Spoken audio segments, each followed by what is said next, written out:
Bem-vindos a mais um vídeo do ABBSA e hoje o tema que a gente vai falar é muito importante. Com certeza, se você parou aqui nesse vídeo é porque você está interessado em saber como funciona o procedimento, requisitos, taxas, tempo de duração da transcrição de casamento, certo? Bom, para quem não me conhece, meu nome é Gabriela Sá, eu sou advogada aqui em Portugal já há mais de 3 anos, eu moro quase 4 anos em Portugal e hoje nós vamos falar sobre a transcrição de casamento. E caso vocês tenham qualquer dúvida, podem enviar e-mail através do geral@abbsa.pt. Bom, eu tô falando aqui provavelmente para quem já é português ou está querendo se tornar um cidadão português e aí tá com dúvidas acerca da transcrição de casamento. Gente, esse vídeo vai ser muito rápido, simples, com tudo que vocês precisam de informação sobre isso, que é o seguinte: qualquer cidadão português, não é quem venha se tornar cidadão português, é quem já é um nacional português, alguém que tenha nacionalidade portuguesa, quando casado no estrangeiro, sempre vai precisar transcrever esse casamento ocorrido no estrangeiro aqui para Portugal. Como é feito isso? Através de um pedido de transcrição de casamento feito diretamente na conservatória ou no consulado português de onde você reside. Por quê? Porque todos os atos civis de um nacional português, eles têm que ser registrados, aqui em Portugal se fala registrados, né? Registrados em Portugal. Então, se você casou, se você divorciou, se você ficou viúvo, tudo isso tem que ser informado para Portugal, né? Isso é para quê? Para evitar que tenham, por exemplo, casamentos, mais de um casamento daquela pessoa ao mesmo tempo. Então, tem que ser sempre comunicado o Estado Civil aqui em Portugal. Então, a transcrição de casamento, ela nada mais é do que tornar válido esse casamento que ocorreu fora de Portugal, válido e produzindo efeitos aqui em Portugal. Quem precisa transcrever essa transcrição, fazer, na verdade, a transcrição desse casamento?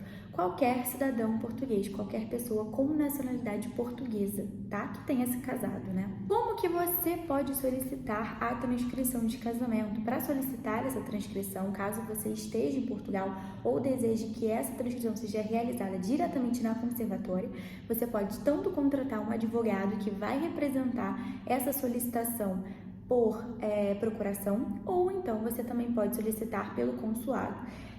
Questão de prazos, é complicado de falar isso tanto em relação à conservatória como aos consulados, porque vai depender de onde você mora, de qual consulado você está enviando aquela documentação. Se também não é em todo lugar no Brasil, por exemplo, que tem consulado português, então você tem que verificar se existe algum consulado. Dependendo da burocracia, às vezes realmente é melhor contratar um advogado aqui em Portugal que vai fazer esse pedido diretamente por você e ainda te auxiliar e te assessorar em relação a todas as informações e documentações necessárias a esse processo. Quem deve entrar com esse pedido da transcrição de casamento? Comumente, quem solicita esse pedido é o cônjuge português, né? Então, imagina, já aconteceu também de uma pessoa casar, depois divorciar e depois ter casado de novo. E aí, para ela conseguir transcrever o segundo casamento, ela precisa primeiro transcrever o primeiro casamento, depois fazer o reconhecimento da sentença de divórcio, né, aqui em Portugal, para depois finalizar com a segunda transcrição do segundo casamento em Portugal. Em relação à documentação, sendo bem objetiva aqui, o que se solicita normalmente é a certidão de casamento inteiro teor, tá? Sempre apostilado pela Convenção de Haia, também o documento de identificação do cônjuge estrangeiro e a certidão de nascimento dele. Então vai ter que apresentar a certidão de nascimento inteiro teor desse cônjuge estrangeiro, um documento de identificação e também o documento de identificação do português ali daquele casamento, né?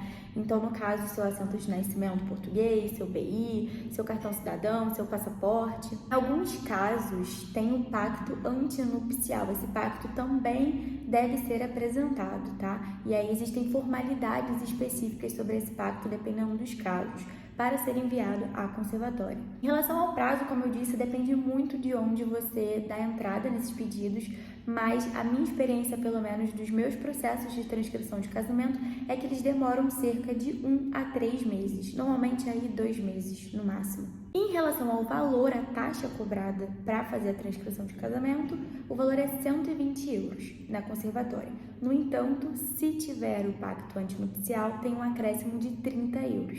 E aí a gente fala de uma coisa muito importante, que é quais as consequências para esse nacional português se ele não fizer a transcrição de casamento. Basicamente, eu recebo muitos clientes que chegam, até mim com dificuldades para renovar determinados documentos. Então, imagina, quando vai renovar um bilhete de identidade, um cartão cidadão, ou um passaporte, eles ficam impossibilitados por conta da necessidade de atualização do Estado Civil. Então, imagina você precisar renovar algum documento e você não poder porque seu Estado Civil não está atualizado. Uma outra situação muito importante de falar é que imagina que você adquiriu a nacionalidade portuguesa e aí você precisa repassar aos seus descendentes, seus filhos, por exemplo. Então, nesse caso, se seu casamento for recente, se tiver ali uma troca, uma alteração no sobrenome, tudo isso vai ser verificado pela conservatória. O que pode acontecer? Quando os seus filhos solicitarem a nacionalidade portuguesa, vão observar que o sobrenome foi alterado, que existe a mãe, existe o pai e que provavelmente eles eram casados. Então, vai surgir uma exigência para ser feita durante o procedimento de nacionalidade dos filhos, a transcrição de casamento do pai, no caso que, fosse português nesse sentido. Então, vai gerar mais demora no processo de nacionalidade. Em relação aos custos, também pode gerar mais custos. Então, muito cuidado. É sempre bom que, antes de solicitar qualquer nacionalidade portuguesa dos descendentes, os portugueses já tenham um Estado Civil atualizado aqui em Portugal, para evitar problemas com emissão de documentos ou até mesmo para repassar a nacionalidade para os descendentes. Então fica aí o aviso, tá? E as informações sobre a transcrição de casamento. Mais uma vez, não esquece de se inscrever aqui no canal do YouTube do ABBSA. A gente traz informações todas as semanas, de seguir a gente lá no Instagram, @bbsa.pt, e também, alguma dúvida, pode mandar o e-mail para geral@bbsa.pt, que vai ser um prazer esclarecer todas as dúvidas e questões sobre a transcrição de casamento em Portugal, tá bom? Um beijinho e até a próxima!